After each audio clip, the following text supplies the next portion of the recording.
Praise the Lord. கர்த்தருடைய நாமம் மகிமைப்படுவதாக. ஆமென். நம் தேவன் நம்மோடு கூட இருக்கிறார்.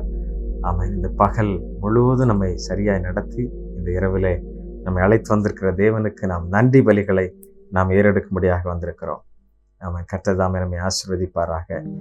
ரோமருக்கு எழுதின கடிதம் 12ஆம் அதிகாரம் 21ஆம் வசனம் இப்படி சொல்லுகிறது: நீ தீமையினாலே வெல்லப்படாமல் தீமையை நன்மையினால் வெல்லு. நீ தீமையினால் வெல்லப்படாமல் தீமையை நன்மையினால் வெல்லு.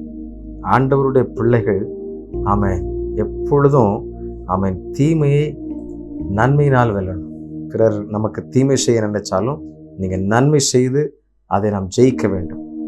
அப்படி அதனால தான் ஒரு கன்னத்தில் அறைந்து மறு கன்னத்தை திரும்பி கொடுக்க. ஆமென். எவ்வளவு சங்கடமான சூழ்நிலைகள் இருந்தால் கூட நீங்கள் இப்படி கர்த்தருக்கென்று நீங்கள் நிற்பீங்கன்னா கர்த்தர் நம்மை ஆசீர்வதிப்பார். பல வாழ்க்கையின் பல சக்கரங்களில் வாழ்க்கை பயணத்தில் நான் இதை அனுபவித்திருக்கிறேன். பிரியமானவர்களே, நாம் ஒன்றை பெற்றுக்கொள்வதற்காக தேவனுடைய சமூகத்தில் ஒன்றை இழக்க ஒன்றும் பிரச்சனையே கிடையாது. இழப்பதினால் ஒன்றும் கெட்டு போவதில்லை. நன்றாக புரிந்து கொள்ளுங்கள். ஆகவே நாம் கர்த்தரை முன்னிலைப்படுத்தி நாம் வாழும் பொழுது நமக்கு எத்தனையோ தீமைகள் வரலாம். தீமை செய்கிறவர்கள் இருக்கலாம், நம்மை குற்றப்படுத்துகிறவர்கள் இருக்கலாம். ஆனால் அவர்களுக்கு பல முறை நீங்கள் நன்மை செய்யுங்கள்.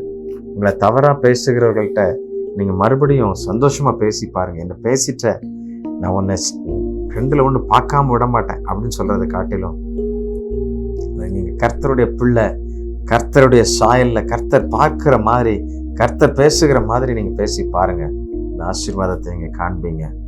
ஆமென். பல சம்பவங்களில் அப்படிப்பட்ட ஆசீர்வாதங்களை, நன்மையை நான் பார்த்துருக்கிறேன். ஒரு முறை ஆமென் ஒரு பெரிய போராட்டத்தோடு நான் ரொம்ப ஒரு பெரிய அவசரமான வேலைக்கு நான் சென்று கொண்டிருந்தேன்.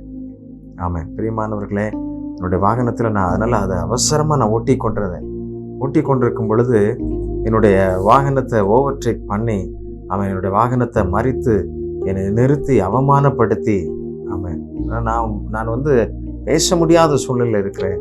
என்னை அவமானப்படுத்தி என்னை காயப்படுத்தினதை பார்த்தேன். நான் அவர்களுக்கு ஒன்றும் சொல்ல, எனக்கு ஒரு சின்ன அவசரம்னு சொல்லும்போது என்னை பேசவே விடலை அவங்க. ஆமென். அல்லேலூயா. பிரியமானவர்களே, ஆமென். அதே ரோட்டில் தான் நானும் பின்னால் பயணிக்கிறேன். அவங்க என்னை விட வேகமாக போகிறாங்க. ஆனால் அவங்களுக்கு நான் இடம் கொடுக்கலையோ என்னன்னு தெரியலை. அவங்க என்னை அவ்வளவு காயப்படுத்தி காயமான வார்த்தைகளை பேசினாங்க. நான் கொஞ்சம் தூரம் தான் போயிருப்பாங்க. கொஞ்சம் தூரம் போன உடனே அவங்களுடைய டயர் பஞ்சராகி டயர் வெடித்து நின்றுச்சு வண்டி. அந்த சிச்சுவேஷனில் நான் போன வேகமான வேலையிலையும் அவர்களுக்கு ஒரு சிறிய உதவி செய்ய, அதில் அவங்க அந்த உதவியை பெற்றுக்கொண்டு எங்களை மன்னிச்சிருங்க அப்படின்னு சொல்லி ஆமென். கர்த்தர் ஆமென் எவ்வளவு நல்லவர், பெரிய காரியம் பாருங்க. என்னுடைய காரில் அந்த கிராஸ் தொங்கும். நீங்கள் கிறிஸ்தவர்கள் இல்லை. ஆமாம், நாங்கள் உங்களை தப்பாக பேசிட்டோம், எங்களை மன்னிச்சிருங்க. தீமையை நீங்கள் நன்மையினால் வெல்லுங்கள். நன்மையினால் வெல்லுங்கள். மற்றவர்களுக்கு உதவி செய்து பாருங்கள். உங்களை தீங்காய் பேசுகிறவர்கள், அவமானம் பேசுகிற, நிந்தையாய் பேசுகிறவர்கள், நீங்கள் ஆண்டவரத்தில் அது எல்லாத்தையும் சொல்லிட்டு உங்கள் மனசில் கொஞ்சம் கூட காயம் இல்லாமல், கசப்பு இல்லாமல், அவங்கள பற்றிய வெறுப்பு இல்லாமல் நீங்கள் அவங்கள வாழ்த்தி ஆசீர்வதித்து ஜெபம் பண்ணுங்க. ஃப்ரீ ஆயிடுவீங்க, மகிழ்ச்சி ஆயிடுவீங்க. இல்லைன்னா என்ன பேசிட்டானே சிலருக்கு அந்த மனதுக்குள்ளே இருக்கிற காயம், பிரச்சனை ஆறவே ஆறாது. எத்தனையோ ஆண்டுகள் ஆனாலும் பேசிட்டாங்க, அவங்க பேசவே கூடாது. சிலர் சர்ச்சுக்கு வரும்போதே, கம்யூனியன் எடுக்கும்போது, திருப்பந்தியில் சேரும்போதே தலையை திருப்பிக்கிட்டு தான் போவாங்க. இவ்வளோ பெரிய முக்கியமானது. ஒருவரோடு ஒருவர் ஏக சிந்தையாய், ஒருவர் பேரில் ஒருவர் அன்புள்ளவர்களாய், குறையில்லாமல் நன்மையே பேச வேண்டிய நாம எவ்வளோ எந்த தைரியத்தில் தெய்வ சமூகத்தில் அவருடைய அப்பத்தை ரத்தத்தை பெற்றுக்கொள்ள போகிறோம். கவனமாக இருக்கணும். இது ஒரு பெரிய பாடம், இது ஒரு பெரிய காரியம். நம்முடைய வாழ்வியலில் நம்ம குணாதிசயங்கள் அது நமக்கு அப்படியே அதில் நம்ம வேதத்தை படிக்க படிக்க படிக்க தான் இயேசுவின் சாயல் நமக்குள்ளாக கொண்டே இருக்கும். ஆமென். அல்லேலூயா. அன்றைக்கு நன்றி செலுத்துங்கள். ஒரே ஒரு பல்லவியை மாத்திரப்பான ஒரு பழைய பாடல். ஐயையா நான் வந்தேன், தேவ ஆட்டுக்குட்டி வந்தேன். எத்தனையோ போராட்டம், எத்தனையோ நிந்தைகள் எனக்கு இருந்தாலும் உண்மையே நான் மகிமைப்படுத்துவேன் என்று சொல்லி கர்த்தரை மகிமைப்படுத்துவோமா? எண்ணம் வெளியே போராட்டங்கள் உட்பயம் எத்தனை எத்தனையோ, இவை திண்ணம் அகற்றி எளியேனை ரட்சியும் தேவாட்டு குட்டி வந்தேன். இவை திண்ணம் அகற்றி எளியேனை ரட்சியும் தேவாட்டு குட்டி வந்தேன். ஐயா நான் வந்தேன், தேவ ஆட்டுக்குட்டி வந்தேன், தேவ ஆட்டுக்குட்டி வந்தேன். ஐயா நான் வந்தேன், தேவ ஆட்டுக்குட்டி வந்தேன், தேவ ஆட்டுக்குட்டி வந்தேன். ஜெபிப்போமா?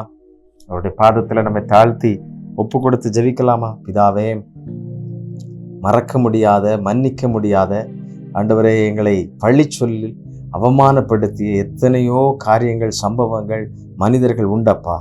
ஆனாலும் நாங்கள் நன்மையான உம்மை வெளிப்படுத்தும் பொழுது, எங்களுக்கு நன்மையே செய்ய பிறந்த எங்கள் இரட்சகராகிய உம்மை நாங்கள் வெளிப்படுத்தும் பொழுது, ஆண்டவரே, எங்களுக்கு தீமை செய்ய நினைத்தவர்களெல்லாம் நாங்கள் ஜெயிச்சிடறோம். ஆண்டவரே, அப்படிப்பட்ட கிருபைகள் எங்களுக்கு தருகிறீர், பலனை தருகிறீர். ஒவ்வொரு பிள்ளைகளுக்கும் நீர் தாருமப்பா. ஒவ்வொரு பிள்ளைகளுக்கும் அந்த ஏற்று மன்னித்து அந்த ஆண்டவரே மறந்து அப்படிப்பட்ட சுபாவத்தை நீ கட்டளையிடும்படியாக நான் ஜெபிக்கிறேன். அதனால அவருடைய சரீரம் ஆசீர்வதிக்கப்படும், அவர்களுடைய நேரங்கள் ஆசீர்வதிக்கப்படும், அவருடைய எல்லா எல்கைகளிலும் சமாதானம் இருக்கும் அப்பா. பூரண ஆசீர்வாதம் ஆண்டவர் உம்மிடத்திலிருந்து உண்டாகுமே. அதை எண்ணிமை துதிக்கிறேன். இன்றைக்கு அப்படி அர்ப்பணித்து ஜெபிக்கின்ற ஒவ்வொரு பிள்ளைகளுக்கும் ஆண்டவரே, அந்த இருதயத்தின் கசப்பின் வேர்கள் மாறி போகிறதற்காக நன்றி. ஆண்டவரே, தீமை இல்லப்பா, இனி நன்மை அவர்களுடைய வாழ்க்கையில இருப்பதற்காக ஸ்தோத்திரம். உண்மையே அவர்கள் வெளிப்படுத்தட்டும். அவருடைய ஆசீர்வதியும் இதிலிருந்து விடுபட வேண்டிய எல்லா பலனையும் உடைய பிள்ளைகளுக்கு தாரும். தொடர்ச்சியாய் நீர் அவர்களை ஆண்டவரை சந்தித்தவர்களை ஊக்கப்படுத்த நாங்கள் ஜெபிக்கிறோம். இயேசுவின் நாமத்திலே ஜெபிக்கிறோம். ஜெபங்களும் நல்ல பிதாவே. ஆமே ஆமே. கர்த்தர் ஆசீர்வதிப்பாராக. நீங்கள் பெற்றுக்கொண்டதை நீங்கள் கமெண்ட்ல சொல்லுங்க. இந்த வீடியோவை பலருக்கு நீங்கள் அனுப்பி வைங்க. அது அவர்களுக்கு ஆசீர்வாதமாக இருக்கும். நன்மை உண்டாகட்டும். ஒவ்வொரு நாள் இரவும் இது ஒரு சிறிய அளவில் அவருக்கு நன்றி செலுத்துவதற்காக நம்ம கூடுகிறோம். கர்த்தர் ஆசீர்வதித்து வருகிறார். தேவனுக்கே மகிமை உண்டாவதாக. God bless you. God bless you.